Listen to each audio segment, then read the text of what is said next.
আসসালামু আলাইকুম ওরহমতুল্লাহ। প্রিয় অষ্টম শ্রেণীর শিক্ষার্থী, তোমরা যারা এবছর বৃত্তি পরীক্ষা বা জুনিয়র বৃত্তি পরীক্ষা দিবে, তোমাদের সবার উপর শান্তি বর্ষিত হোক। তোমাদের কাছে এই কাবার যুগটা একটা বই আছে। তো এখন তো আর আমাদের বই পড়ার মতো তেমন একটা সময় নেই। তো এখন আমাদের কি করতে হবে? আমাদের কাজ হবে, আমি তোমাদের সর্বপ্রথম কবিতার যে অংশগুলো, এগুলো একটা অংশে অর্থাৎ এক ক্লাসের মাধ্যমে পুরো কবিতা শেষ করার চেষ্টা করব। এবং সমস্ত কবিতা শেষ হয়ে যাওয়ার পর তোমাদের এই বাংলা ওই কবিতার উপর আমি চূড়ান্ত সাজেশন এবং কিছু সিকিউ এবং কিছু এমসিকিউ তোমাদেরকে দেখাবো, যেগুলো করলে আশা করা যায় তোমার পরীক্ষায় আর কোনো সমস্যা হবে না। তোমরা বর্তমানে এইচএসসির ফলাফল দেখেছো যে কি পরিমাণ ফেলের হার। তো যাই হোক, তোমাদের ক্ষেত্রে যেন এমনটা না হয়, এই প্রত্যাশা রেখে আমি আমার আজকের ক্লাস শুরু করছি। দেখো, তোমাদের কয়েকটা কবিতা আছে, টোটাল কবিতা আছে তোমাদের 13টা। তো এই 13টা কবিতা আমরা কয়েকটা ক্লাসের মাধ্যমে শেষ করব। 13টা কবিতা মনে করো সর্বোচ্চ ক্লাস লাগতে পারে 10টা। এই 10টা ক্লাসের পর তোমার আর কবিতাতে কোনো সমস্যা থাকবে না ইনশাল্লাহ। তারপরেও যদি কারো সমস্যা থাকে, আমরা যেহেতু মানুষ মানুষ একটা ক্লাসে যদি 100 জন থাকে তাহলে তো আর সবাই বুঝবে না। তারপরেও যদি তোমাদের কারো কারো সমস্যা থাকে, তোমরা জুনায়েদ টিউটোরিয়াল আমার একমাত্র যে ফেসবুক পেজ, এটাতে এটাতে তোমরা মেসেজ দিবা। প্রয়োজন পড়লে যদি তোমার প্রশ্নটার আমি আনসার না দিই, তুমি প্রয়োজন পড়লে আমাদের যে হোয়াটসঅ্যাপ নাম্বার আছে এখানে ফোন করবা। প্রয়োজন পড়লে তোমাকে আমি ভিডিও বানিয়ে তোমার জন্য তোমার সেই সমস্যার সমাধান করার চেষ্টা করব। তো যাই হোক, ক্লাসের মধ্যে এনরোল করা যাক। তোমাদের আজকের যে কবিতা, এটা হচ্ছে মানব ধর্ম এবং এটা লেখা হচ্ছে লালন শাহ। লালন শাহ লালন শাহ হচ্ছে একজন মর্মী কবি। মর্মী কবি, যিনি 1772 সালে জন্মগ্রহণ করেন এবং 1890 খ্রিস্টাব্দে তিনি মৃত্যুবরণ করেন।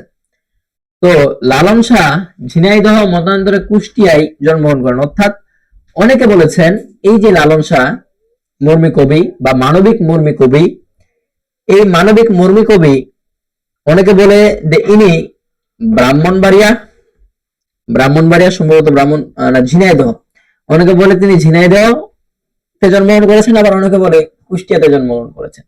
এখন উনি যেখানে জন্মগ্রহণ করুক, আমাদের কাজ হচ্ছে তার সম্পর্কে কোনো কিছু জানা, সে অনুযায়ী ধারণা নেওয়া এবং এই ধারণার ভিত্তিতে আমাদের পরীক্ষার যে প্রশ্নগুলো আসবে এগুলোর আনসার করা। তাই বলে শুধু পরীক্ষার জন্য পড়বো আমরা? না, শুধু পরীক্ষার জন্য পড়েই কখনো কোনো কিছু করা সম্ভব নয়। আমাদেরকে পড়তে হবে, এগুলো বাস্তব জীবনে কাজে লাগাইতে হবে, তাহলেই আমরা কোনো কিছু করতে পারবো, তাহলেই আমরা একটি শিক্ষিত জাতি এবং একটি জ্ঞানী জাতি পাবো, যেই জাতির মধ্যে মানুষ থাকবে, মানুষের ভিতরে মনুষ্যত্ব থাকবে। মানুষ হলেই শুধু মানুষ হয় না, অর্থাৎ রক্ত মাংস থাকলেই শুধু মানুষ হয় না, মানুষ হওয়ার জন্য মনুষ্যত্ব লাগে। যার ভিতরে মনুষ্যত্ব নেই সে কখনো মানুষ হতে পারে না। এবার আসা যাক, আগে একটু কবি সম্পর্কে জেনে নি, তোমাদের বইয়ে কি কি লিখছে এগুলো আমি একটু জেনে নি। আসো আসো দেখো, বলছে লালন শাহ মানবতাবাদী মর্মী কবি, অর্থাৎ তিনি ছিলেন মানবিক গুণ, অর্থাৎ মানুষের যে জীবনের চিত্র বা মানুষের যে পার্থক্যের বিষয়গুলো, এই বিষয়গুলো তিনি সমন্বয় করার চেষ্টা করেছেন।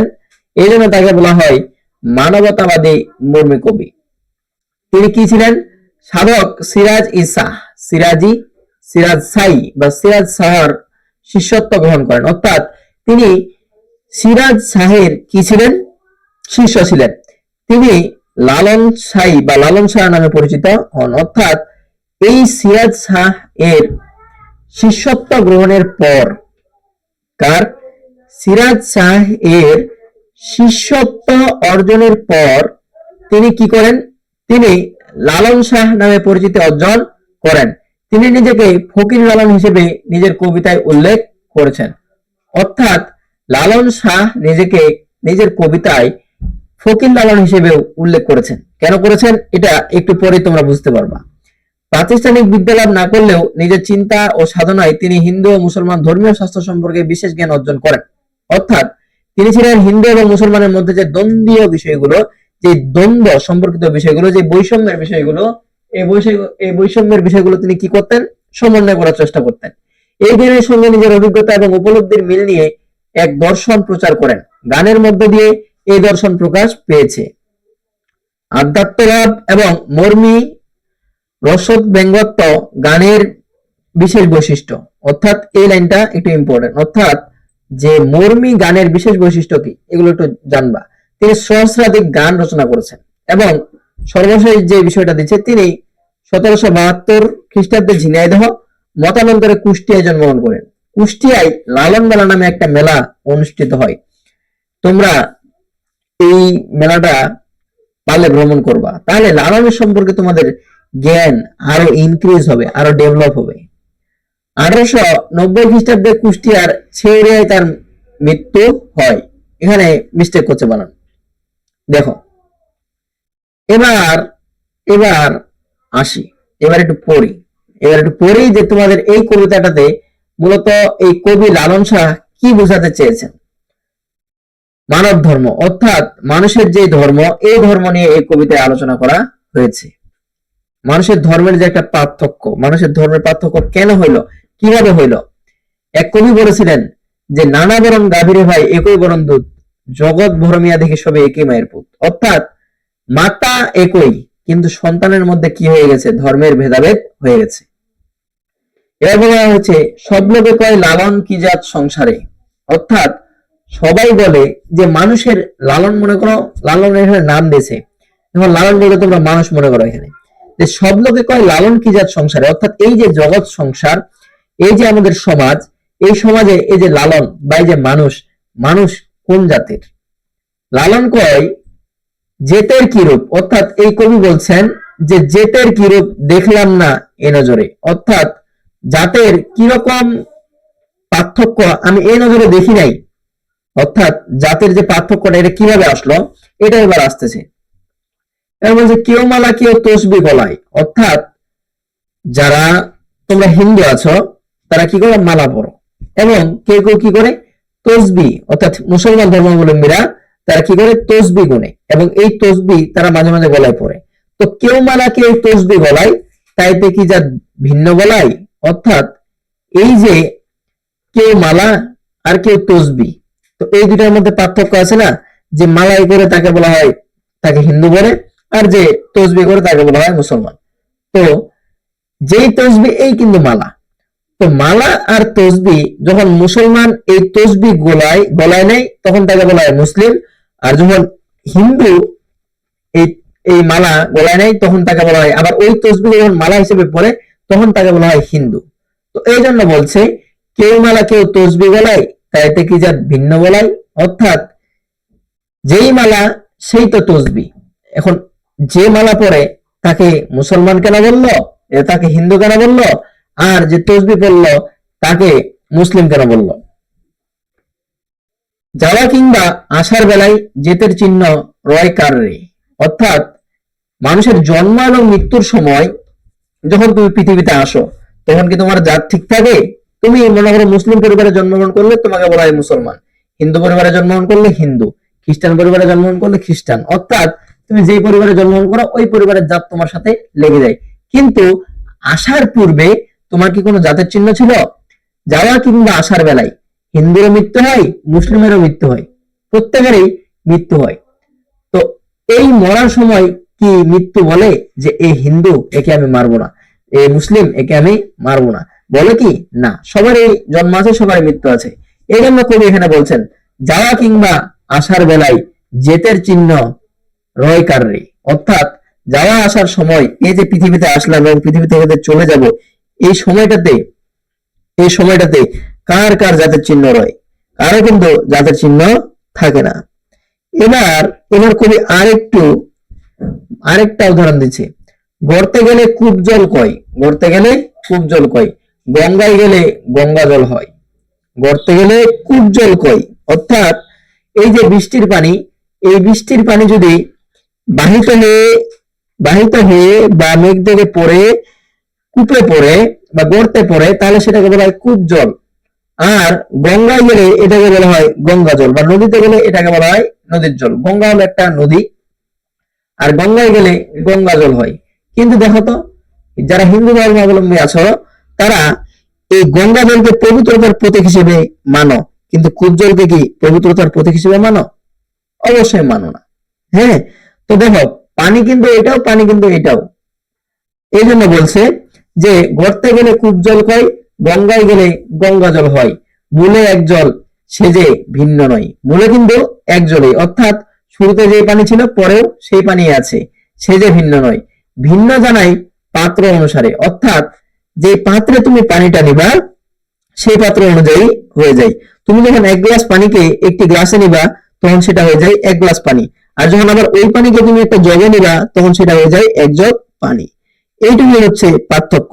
এই জন্য কবি বলছে ভিন্ন জানাই পাত্র অনুসারে। এবার বলছে জগৎ জুড়ে জেতের কথা, অর্থাৎ জগৎ জুড়ে শুধু জাতের কথাই আছে। লোকে গৌরব করে যথাতথা, মানুষ নিজের জাত নিয়ে গর্ব করে। লালন সে জেতের ফাতা, অর্থাৎ লালন হচ্ছে সেই জাতের সমন্বয়কারী। বিকিয়েছে স্বাদ বাজারে, অর্থাৎ লালন এই ইচ্ছা কি করেছেন, এই জাতের যে ফাত, জাতের যে পার্থক্য, এই যে তার ইচ্ছা, এটা তিনি কি করেছেন, বাজারে বিক্রি করে দিয়েছেন, অর্থাৎ তার মন থেকে তিনি সেটাকে সরিয়ে ফেলেছেন। তো এই কবিতাটা একটা মানবিক একটা কবি, এবং এই কবিতাটা হচ্ছে একটা মানবিক কবিতা। কারণ এখানে দেখো, অর্থাৎ তুমি যেই জাতের হও তুমি কিন্তু মানুষ, তুমি যেই জাতের হও তুমি কিন্তু মানুষ, এটা এখানে মূলত উল্লেখ করা হয়েছে। তো যাই হোক, এত করার মতো পড়ার কিছু নেই এখানে, তোমরা এই শব্দার্থগুলো পড়ে নিবা। এগুলো এমসিকিউতে আসার জন্য মোস্ট ইম্পর্টেন্ট এমসিকিউর জন্য মোস্ট ইম্পর্টেন্ট, এগুলো এমসিকিউতে আসার জন্য মোস্ট ইম্পর্টেন্ট। আমি এগুলো 3 ডট দিয়ে রেড করে দিচ্ছি, মোস্ট ইম্পর্টেন্ট ফোটা দিয়ে দিচ্ছি। এগুলো আসবেই, একটা না একটা আসবে, এখান থেকে একটা না একটা আসবেই, যতগুলো স্টার দেওয়া যায়। আচ্ছা, এবার বলছে পাঠের উদ্দেশ্য। তুমি যেটা পড়লা এটার উদ্দেশ্যটা কি? এই কবিতা পাঠের মাধ্যমে শিক্ষার্থীরা বুঝতে সক্ষম হবে যে ধর্ম বা সম্প্রদায়গত পরিচিতির চেয়ে মানুষ হিসেবে পরিচয়টাই বড়। তারা জাত পাত ধর্ম নিয়ে বাড়াবাড়ি বা মিথ্যা গর্ব থেকে বিরত থাকবে। বুঝতে পেরেছ যে মানুষের জাতের পার্থক্য যেন না করে, অর্থাৎ সবাই মানুষ, হিন্দু হলেও মানুষ, মুসলিম হলেও মানুষ। মধ্যখানে শুধু পরিবারের একটা পার্থক্য, মধ্যখানে শুধু সমাজের চিন্তাধারার একটা পার্থক্য। এই এতটুকুই পার্থক্য মানুষকে দূর করে রেখেছে। বলছে সব লোকে কয় লালন কি জাত সংসারে গানটি মানব ধর্ম কবিতার গ্রন্থ হিসেবে নেওয়া আছে। এটা তোমরা পড়ে দেখবা। এখানে তোমাদের এদের সব লোকে কয় লালন কি জাত সংসারে, লালন কয় জেতের কি রূপ দেখলাম না এ নজরে। এই লাইনটা এতবার সিকিউতে আসছে, এতবার সৃজনশীল প্রশ্নে আসছে যে তুমি এটা বিশ্বাস করবে না, যে এতবার এই প্রশ্নটা আসছে। তো যাই হোক, এগুলো তোমরা ভালো মতো পড়ে নিবা, তাহলে ভবিষ্যতে তোমাদের আর কোনো সমস্যা হবে না। এখন শুধু তোমাদেরকে আমি কবিতাটা একটু পড়িয়ে দেবো, একটু বুঝিয়ে দেবো, এগুলো এটা আলোচনা করা হয়েছে। এন্ড নেক্সট যখন আমি তোমাদের এই সিকিউ পড়াবো তখন আরো ভালোভাবে বুঝতে পারবা। তো এই ভালোভাবে ক্লাসগুলো পাওয়ার জন্য আমাদের জুনাইদ টিউটোরিয়াল ইউটিউব চ্যানেলকে সাবস্ক্রাইব করে দিতে পারো, এবং আমাদের এই ফেসবুক পেজটিকে ফলো করে রাখতে পারো। তো যাই হোক, পরবর্তী ক্লাসের জন্য অপেক্ষা করো। ততক্ষণ ভালো থেকো, সুস্থ থেকো। আসসালামু আলাইকুম ওয়া রাহমাতুল্লাহ।